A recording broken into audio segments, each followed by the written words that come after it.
buat gue tukat tangan nih. Tekan dong.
เก็บไว้ให้ลูกเกิ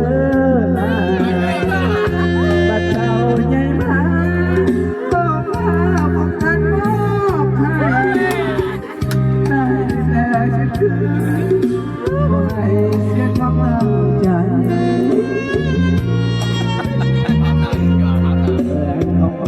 ของขวัญแทนใจ